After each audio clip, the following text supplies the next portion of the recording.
Okay, tonight's talk is on Vijja Carana Sampanno. This, as you all know, is one of the 10 names given to the Buddha. That means the Sambuddha. The Sambuddha is completely endowed with this Vijja Carana.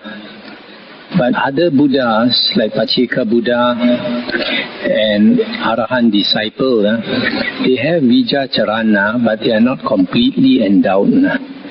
So, or they may not be completely endowed with Vijja Carana. Vijja is knowledge, and Carana is practice or cultivation of the holy path.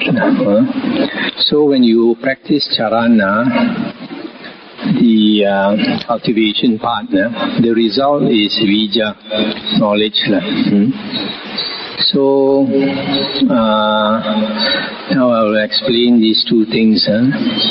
Now Carana is the practice or cultivation which has to be undergone by an Arahant, a Pacceka Buddha and a Sambuddha.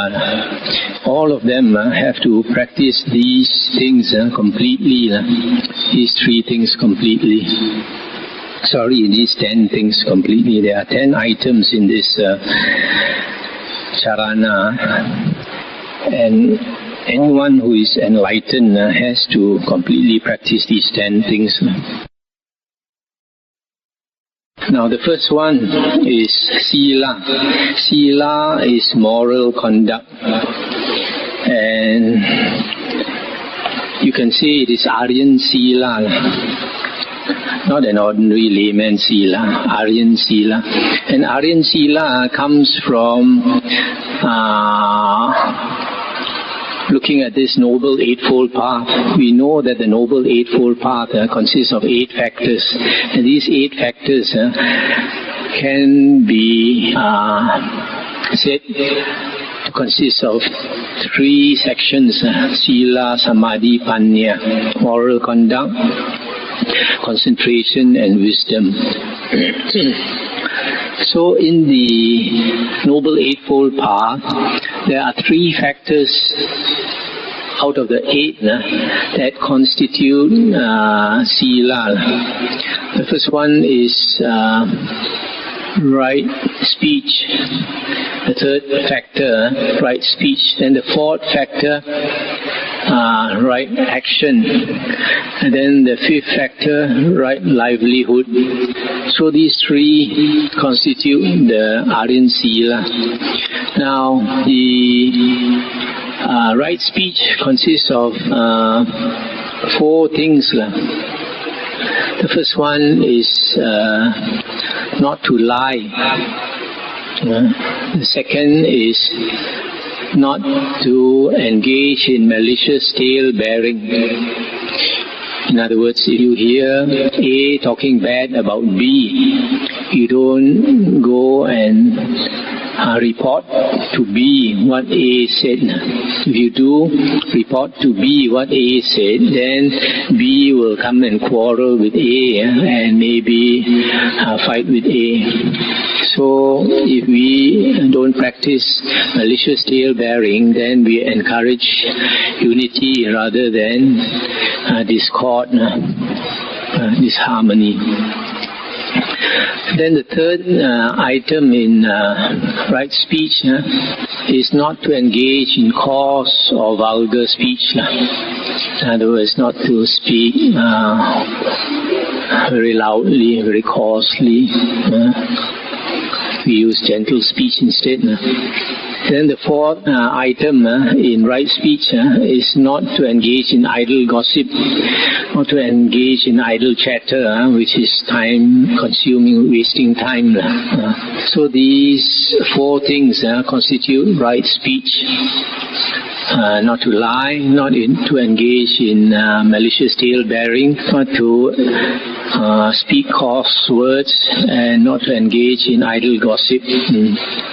Now the other factor is right action. Right action consists of the 3 bodily karmas. The first one is not to kill. The second is not to steal. And the third is not to engage in adultery.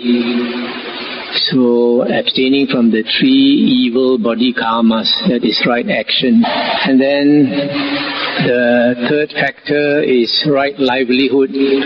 Right livelihood means to engage in, to earn a livelihood without causing harm to others. And in the sutras, the Buddha said that a lay person who does trade should not engage in 5 types of trade. Not to buy and sell human beings. That's the first one. This was more common a long time ago when they had slaves. But nowadays you still have a bit of it, in the sense that some people, they kidnap children and sell, and they kidnap young girls, or sometimes they just kidnap anybody just to get some organ out of the body. So for children and young girls, they will kidnap them for vice. So that's the first type of trade that a lay person should not engage in. Second one is not to rear animals so that they are to sell for slaughter. In other words, to rear pigs or goats or chickens for slaughter. And then another trade that is not right for a lay person is to trade in weapons, guns, and other type of weapons that kill. Then another trade that is not right is insecticides and poisonous things that can also take the lives of other beings. Insecticide, if farmers spray, they kill a lot of insects and worms and other living beings. Then the last one is not to trade, buy and sell liquor. So these are the 5 trades that a lay person should not engage in. Trading in human beings, breeding animals for slaughter, weapons, poisonous drugs and insecticides, and liquor. Now, right livelihood for a monk is also mentioned in the sutta. But it doesn't concern lay people very much. But briefly, it's like not talking bad about another monk, belittling another monk, hinting that some monk is not good or anything like that. That is wrong livelihood for a monk. So these are the this is concerning right livelihood. So these 3 factors of the Noble Eightfold Path make up the Aryan Sila. Right speech, right action, and right livelihood. So this is what Sila is about. So if you look into these, you find actually there are 7 precepts in this Aryan Sila. 4 concerning speech and 3 concerning the body. That's why we see in the suttas, originally the Buddha mentioned 7 precepts for lay people, and then later it was modified to 5 to include the precept against liquor or drugs. Okay, now we come to the second item in charana, is santosa, which means contentment. Contentment here means having few wants, to be contented with whatever we have. Contentment does not come from wanting or getting a lot of things. It is from not wanting much things that brings contentment. So contentment is something that we have to cultivate. It does not depend on outside factors. It depends on our state of mind inside. So in the spiritual path, contentment means to let go, not to want many things, just to be contented. This contentment is very important, because if a person is not contented, then the mind cannot calm down. And if the mind cannot calm down, then you practice meditation in vain. The mind cannot calm down. The third item in Charana is guarding the six sense doors, Indriyesu Gutta Dwara. Guarding the six sense doors means not to allow the six sense objects to snare us. In the suttas, the Buddha said that Mara, Satan, is like a fisherman with a baited hook trying to catch the fish. So in the same way, the six sense doors is the hunting ground for Mara. Mara uses the six sense objects to snare us, to bait us. So we are attracted by beautiful sights, beautiful sounds, smells, tastes, etc. Then we can get caught. That is why the Buddha said, especially for a monk, to guard the six sense doors. Whatever we see, whatever we hear, the Buddha said, don't observe too closely at the general features or at the details. Just know. Because in the spiritual path, we are supposed to look inwards, not outwards. Outwards is the domain of Mara. The Buddha said our attention should be brought inwards to the body and the mind. The fourth item in Charana is Bojane Matanyutta, which means moderation in eating. In other words, not to eat too much. If we eat too much, then we tend to become very sleepy. We become too heavy, and it makes us more lethargic, and sloth and torpor increases. That's why the monks' precepts allows monks to eat only in the morning, from dawn until noon, which means in Malaysia it's about 7 a.m. until 1 p.m. So for monks, we are allowed to take 2 meals, the breakfast and the lunch. Originally, the Buddha allowed his disciples to eat freely whenever they wanted. Then, because they went on alms round at odd hours, created problems, because sometimes some women were frightened at night or in the early hours of the dawn by the monks. So the Buddha slowly reduced 3 meals to 2 meals, and then after that to 1 meal.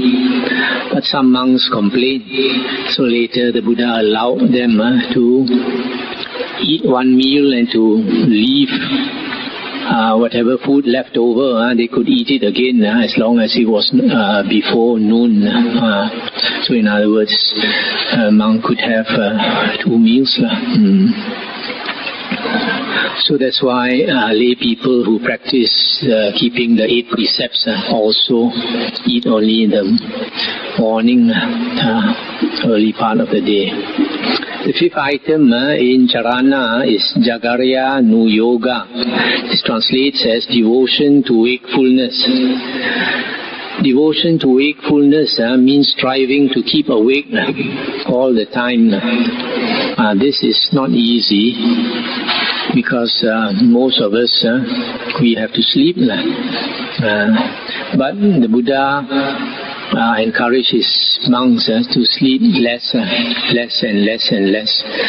So the Buddha said in the suttas that during the day a monk should practice sitting and walking meditation, and that at night to lie down for 4 hours. Of course, if your mind is not strong, 4 hours of sleep is not enough.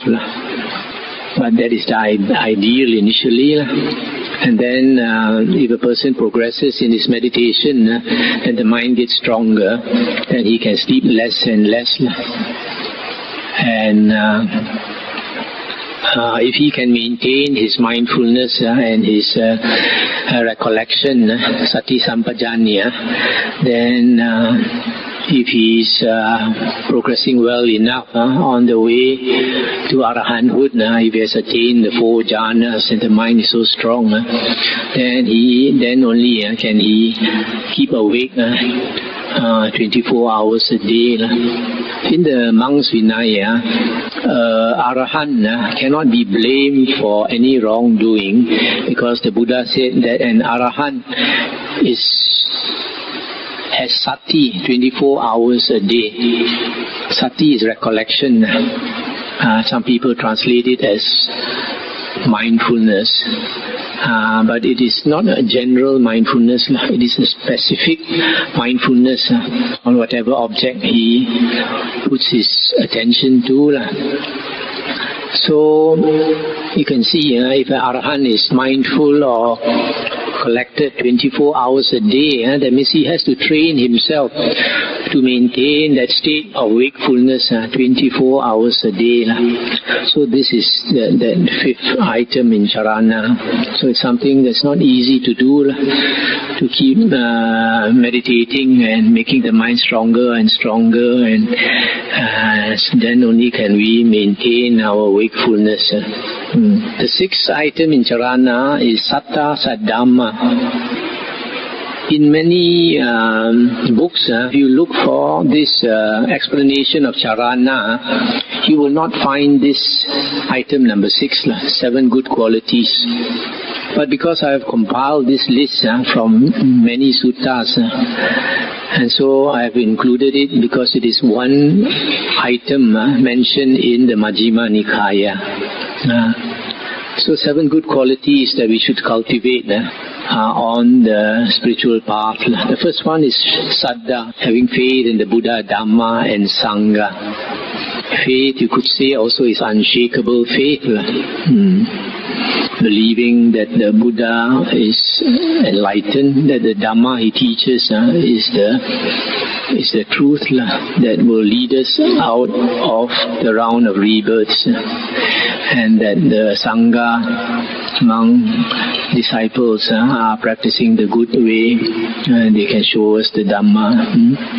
Then the second quality here is hiri, a sense of shame, having a sense of shame. If a person has a sense of shame, then there are certain things he could not possibly do. Right? For example, a person has a sense of shame, he won't be a gigolo or a prostitute, or do something like drug running. And the third quality is otapa, fear of wrongdoing.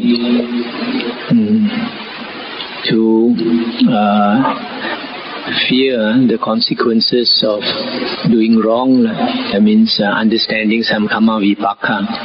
These two, hiri otapa, a sense of shame and fear of wrongdoing, are 2 things, the Buddha said, that protects the world. If people did not have the sense of shame and the fear of wrongdoing, this world will go upside down. People will not believe in karma, vipaka, and will do anything that comes to their head. The fourth quality is bahu satcha, much learning. Much learning here means much knowledge of the Buddha's words, much knowledge of the suttas. If we want to practice the spiritual path taught by the Buddha, the direct path, the fastest path, then we have to be quite familiar with the Buddha's words, because the Buddha's words lead us on this spiritual path out of samsara, the round of rebirths. So it's very important to have much knowledge of the Buddha's teachings.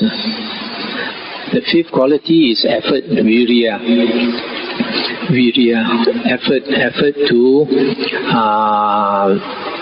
develop good states of mind or wholesome states of mind, and to discard unwholesome states of mind. Unwholesome states of mind are like agitated mind, restless mind, having a lot of sloth, lazy, having no shame, jealous, angry, all that are unwholesome states, and the opposite, wholesome states, having a calm, peaceful mind, diligence, renunciation, generosity, all these wholesome states of mind. So effort here means to develop good states and to discard unwholesome states. Then the sixth quality, good quality, is sati. Sati is recollection. Recollection means remembering to contemplate or to put your attention in your object of meditation, or to remember to be mindful of our body and our mind, and not allow our mind to go outwards to the six sense objects. So that is recollection. Then the seventh quality is panya, wisdom. Wisdom means having the wisdom to understand the Buddha's words, having the wisdom to observe that what the Buddha has said is true in the world around us, that everything in this world is causally arisen, dependently arisen, and that everything is impermanent, and because everything is impermanent in this world, it causes dukkha, and also because everything is impermanent, that there is no one thing that is unchanging. In other words, there is no self, there is no unchanging core in anything in this world. Everything is anatta, no self. So these are the seven good qualities that we should develop on this spiritual path, in this practice or cultivation. First is faith, then a sense of shame, then fear of wrongdoing, then much learning, then effort, recollection, and wisdom. These are the seven good qualities that we should develop. Now we come to the seventh item in Charana, which is sati sampajanya. Sampajanya is mindfulness and sati is recollection.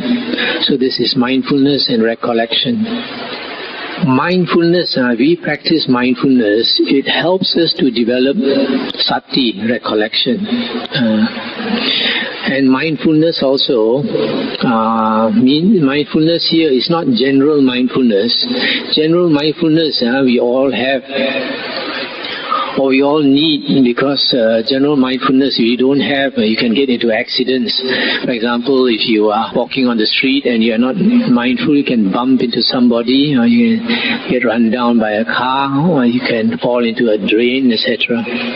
So general mindfulness we all need. But here in the Buddha's teachings, mindfulness is concerned with being mindful of our body and our mind. Whatever our body is doing, we are mindful.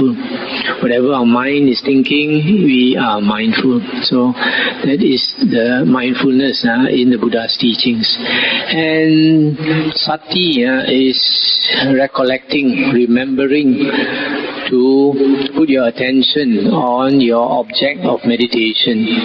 And your object of meditation comes from the four objects of Satipatthana: the body, feeling, the mind, and Dhamma, the Buddha's teachings in the suttas or discourses. Practicing sati sampajanya is practicing mindfulness and recollection. And these two, as I mentioned, always refers to the body and the mind.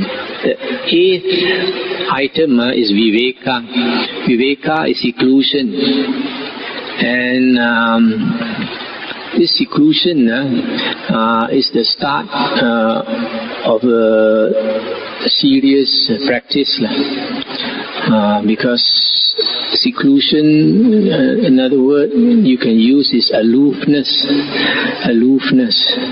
Because if you are really serious about the practice or cultivation or the spiritual path, then you will start to be aloof from people.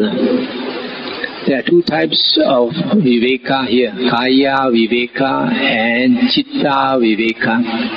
Kaya viveka is body seclusion or body aloofness.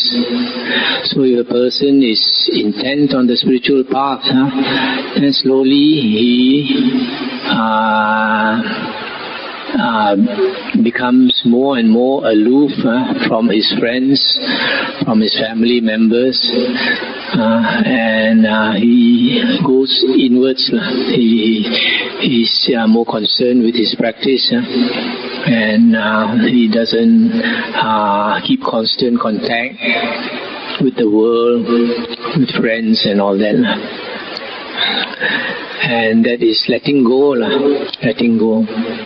So a person practices this body aloofness or body seclusion by distancing himself from friends and relatives and from the world in general.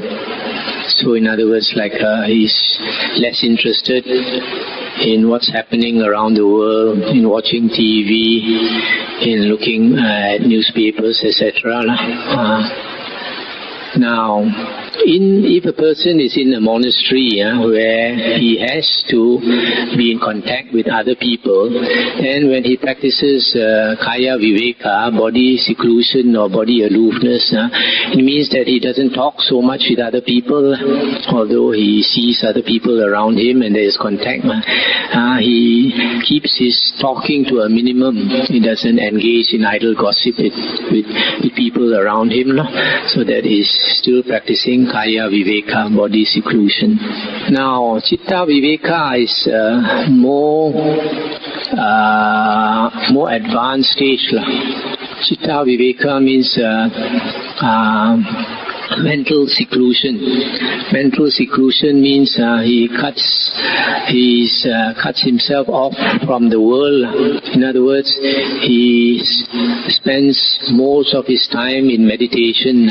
He goes into his mind.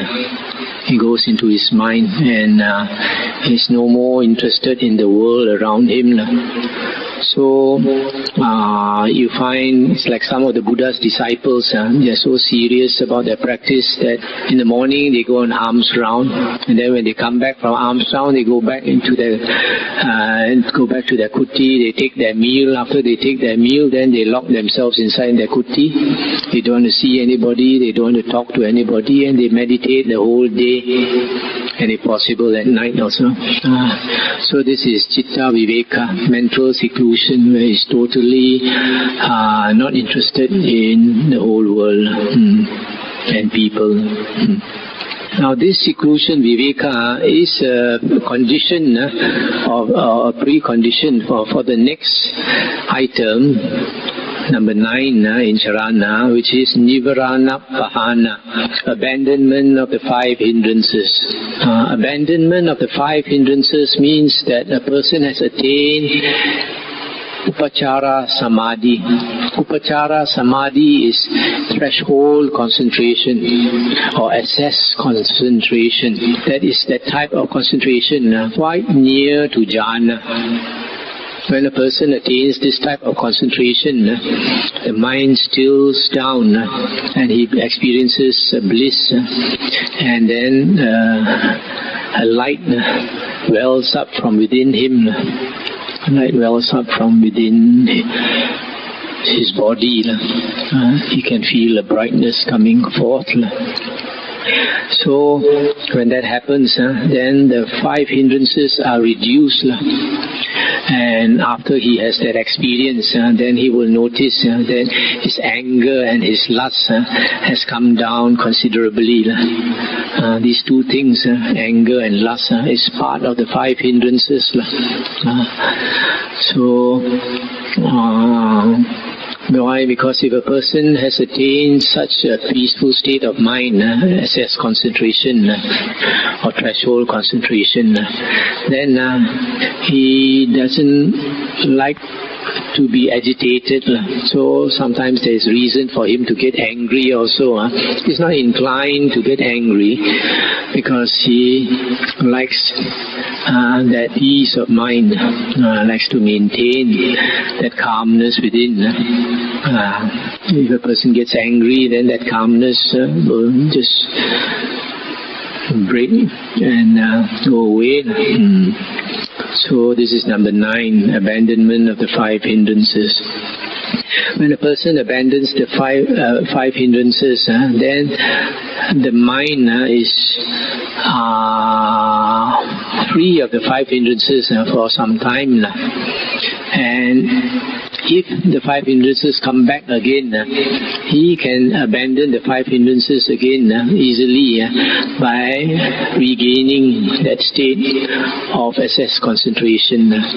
Once a person has the experience of gaining that concentration, he knows the way to get back to that concentration. But sometimes conditions might not allow him.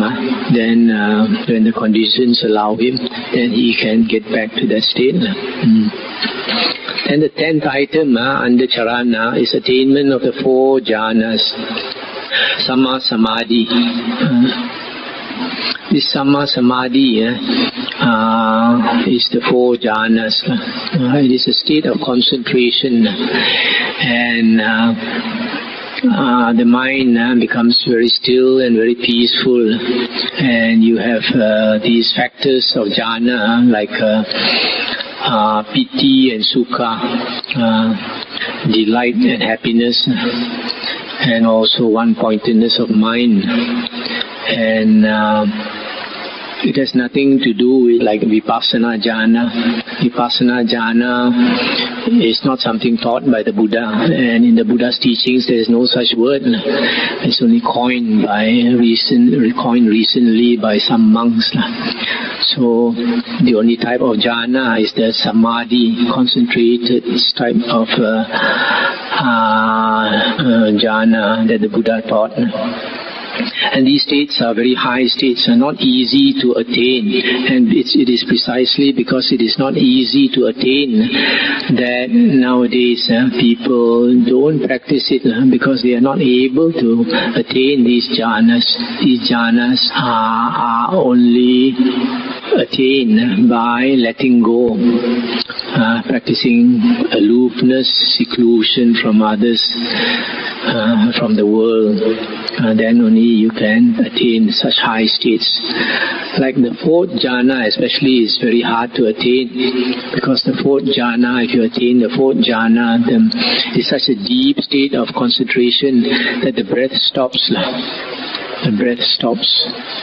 And according to the suttas, people who can attain the 4 jhanas, many of them, they can see devas, and they can talk to devas, and they can hear devas talking.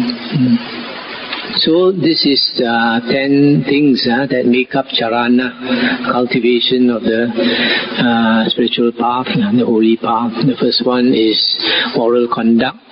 The second is contentment, then guarding the 6 sense doors, then moderation in eating.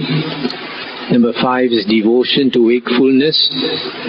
Number 6 is 7 good qualities: faith, sense of shame, fear of wrongdoing, much learning, effort, recollection, wisdom.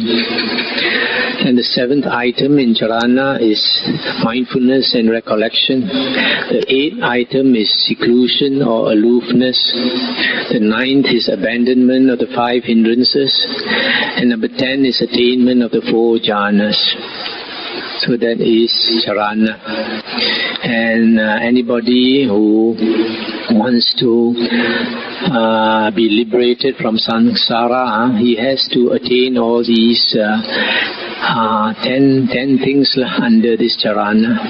Then only he can become an arahant or a Buddha.